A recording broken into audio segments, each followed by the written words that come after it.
We are here again for another week of the Gaming Discourse FM. As always, I'm your host, DLC, and we are continuing our celebration for Halloween. The entire month, I'll be highlighting some of the more spooky tracks from video games. They could be from horror video games, but they could also be from other genres that just happen to have a horror theme in it. Let's get started for those blocks we have tonight, shall we?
That was our first block of the night, so I'm going to start listing off the songs right here. Up first was Infinite Corridor from Castlevania Curse of Darkness, while afterwards we had Welcome to Rapture from Bioshock, Lazarus' Theme from Darkwatch, BFG Division from Doom, Halloween Town from Kingdom Hearts, and Bugbear's House from Klonoa 2 round out the block. Klonoa 2 Lunatea's Veil was an action platformer for the PlayStation 2. Although not a horror game itself, you do arrive at a carnival level where there is a haunted house of sorts that players need to traverse in order to complete. This is the theme for that level, and it's called Bugbear's House. Klonoa 2 was composed by a large list of talent, so I will list them off right here. Kaneko Kakino, Eriko Imura, Katsuro Tajima, Asuka Sakai, Kota Takahashi, and Go Shiina. All of these composers contributed to Klonoa 2. However, I could not find the exact composers who helped with this track. With that information, we'll move on to our next block.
Our second block of the night started out with the main theme from Alice Madness Returns.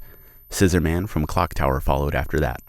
For the rest of the block, we had Return to the Graveyard from Medieval, Gloomspawn Battle from Zelda Tears of the Kingdom, Bullying from Rule of Rose, and finally, we had the main theme from Luigi's Mansion. Luigi's Mansion is incredibly adored by those who have played the game, and Nintendo has given the series enough love compared to other titles in their library. Composed by Kazumi Totaka and Shinobu Tanaka, the Luigi's Mansion series has some of the best atmospheric sounds for the type of game it is. Although Luigi's Mansion has what some would consider horror elements, it's approached in a light-hearted way, something more akin to Casper the Friendly Ghost, maybe even straddling the line into Goosebumps territory. Totaka and Tanaka both bring incredible haunting sounds into something that can be played by everyone. Truly impressive. We're going to move on to our final track here. This one's definitely going to get me copyrighted. Enjoy.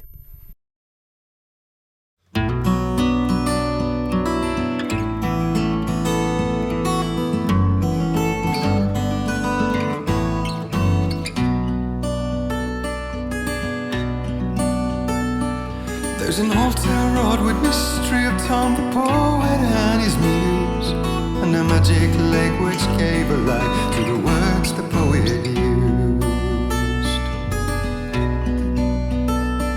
Now the muse she was his happiness, and he rhymed about her grace, and told the stories of treasures deep beneath the blackened waves. Till in the stillness of wonder, and still in its mystic crown, the muse she went down to the lake, and in the waves she drowned. And now to see your love set free, you will need the witch's cabin key. Find the lady of the light, gone mad with the night. That's how you reshape destiny. The poet came down to the lake to call out to his dear. When there was no answer, he was overcome with fear.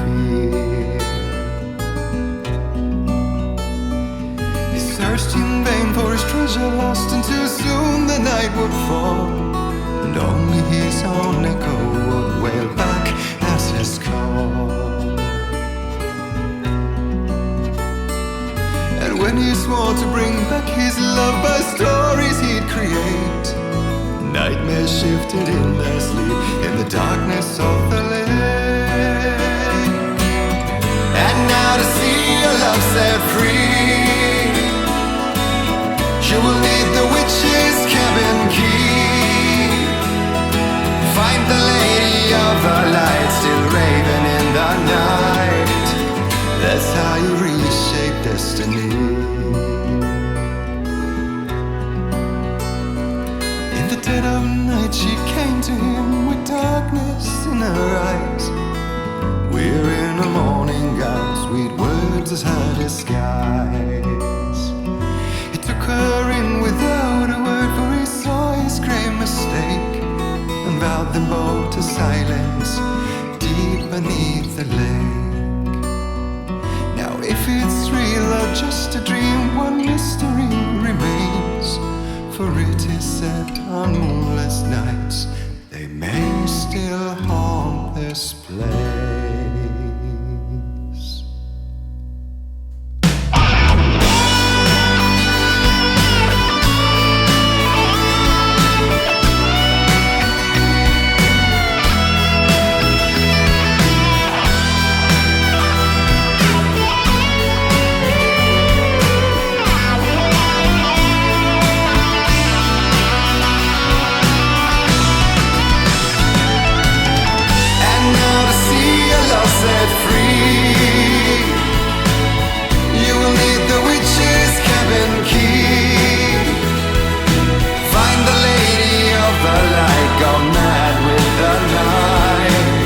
That's how you reshape destiny.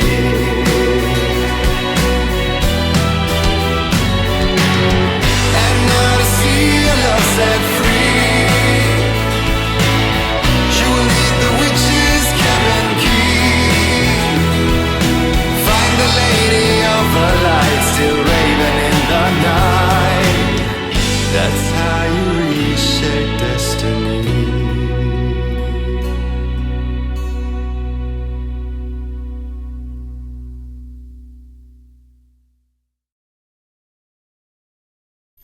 Alan Wake was a 2009 horror thriller title that followed the fictional writer Alan Wake as he tries to solve a mystery in the town of Bright Falls. As time goes by, he realizes that everything he's writing is slowly becoming true. Although the game is composed by Petri Alanko, the song here is performed and written by the Poets of the Fall, who appear in the game as the fictional band Old Gods of Asgard, leading into one of the best set pieces in the game. Their work also appears in the game Control and the sequel for Alan Wake, which will be releasing very soon here. It's too many games and not enough time. Those are the tracks I have for you tonight. We got more Halloween episodes coming for you soon. Until then, please sit tight and replay some of our old episodes. We'll see you next week. We'd like to support these composers and games as much as we can. The names are highlighted throughout the show to let you know not only who composed these tracks, but where you may be able to find and support them. Spotify is an option along with places like Bandcamp, YouTube, and SoundCloud if applicable. I thank you once again for listening to today's show, so make sure to follow our SoundCloud and YouTube channel at Gaming Discourse FM, like and subscribe, hit the bell to get notified when we post a new episode. Follow the Patreon for our sister channels if you would like to hear video game news and watch video content. You can do that by following the Gaming Discourse on YouTube, Twitter, and Patreon. Thank you very much, and keep gaming.